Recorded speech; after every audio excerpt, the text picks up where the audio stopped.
For the Lin Kuei. For the Shirai Ryu. To the death. 試してあげるわ。さあ、おいで。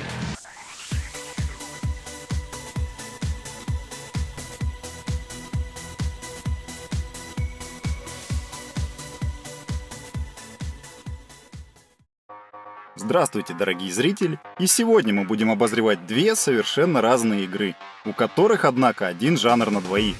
Речь пойдет о вышедшей недавно на ПК Dual Last Round и известной каждому геймеру России игре Mortal Kombat X. Скажу сразу, обе игры по-своему хороши. Продвинутая боевка, большое количество персонажей, современная графика.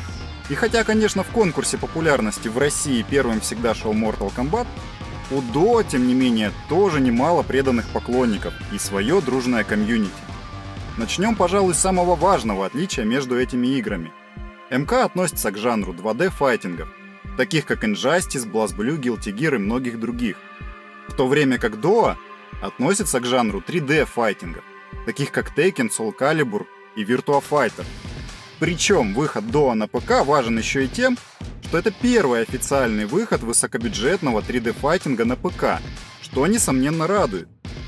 Главной особенностью 3D-файтингов является возможность уходить в сторону и более свободно перемещаться по арене, нежели в 2D-файтингах, где балом правят многоуровневые комбо и зажимание в углу с последующим избиением. Но это все основы. Поговорим же о более интересных отличиях между двумя играми. Начнем, конечно же, с графики.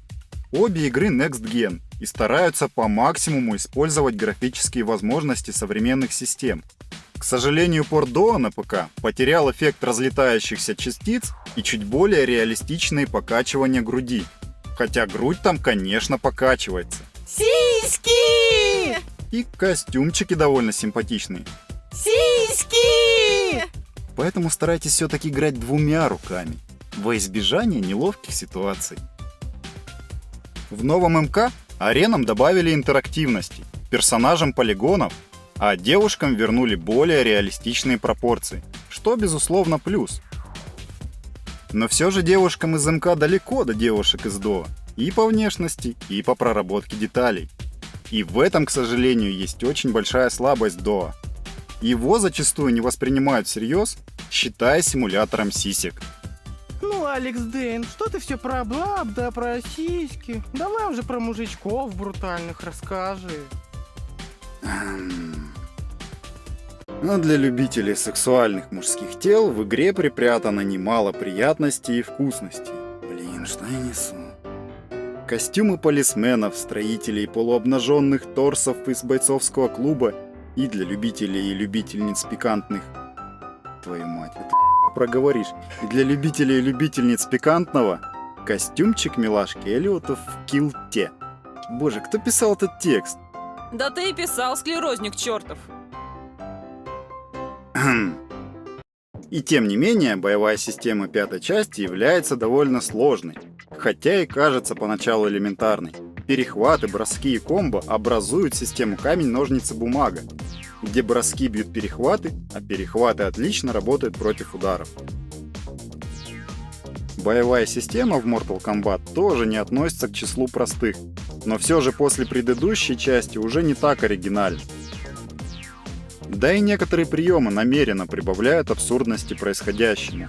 X-Ray атаки некоторых персонажей смотрятся чуть ли не более жестоко, чем фаталити. Создатели игры попытались усидеть на двух стульях, угодив и казуалам, которые играют в МК с корефанами под пивас, и профи, разбирающихся во фреймдатах каждого персонажа и способных выбить 40% комбо даже во сне. Получилось ли у них? Скорее да, чем нет.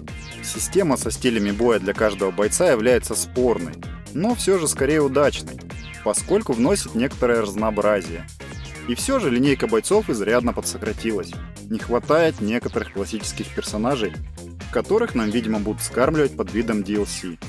Что же касается Дуо, то тут с количеством разнообразных бойцов стилей и техник все выглядит достаточно радужно.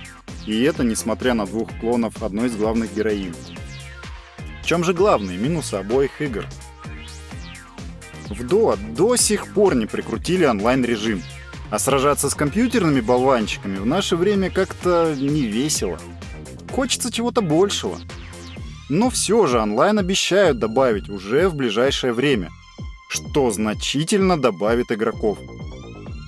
Поскольку патча с онлайном ждут многие игроки, как казуальные, так и убер-нагибаторы, битва с которыми является односторонней и быстрой.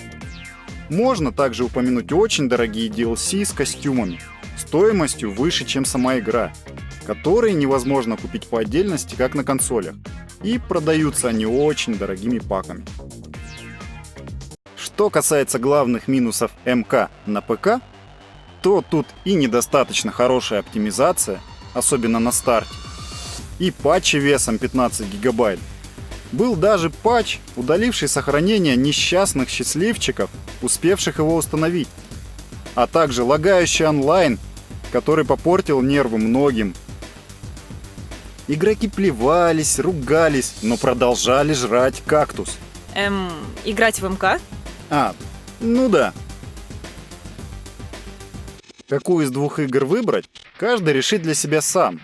Лично мне гораздо ближе мягкий стиль Доа, приправленный щедрыми спецэффектами, суперударами и парой других достоинств, нежели МК с его литрами крови и резиновыми каплями пота на коже.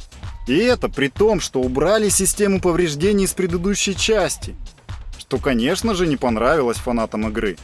Хотя Iron Black все же тащит. Но это всего лишь мнение.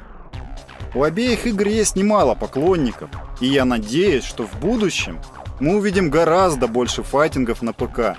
Ну а пока подписывайтесь, ставьте лайки. С вами был Алекс Дейн и мои дорогие друзья со студии Indigo, а именно Майто Гей, то есть Майто Гай, и моя дорогая горничная. Так, я не поняла. Кто тут горничная? Finish him! Опа! Так, я сваливаю. Всем пока! Беги, мой дорогой Форест, беги! Я буду ждать тебя.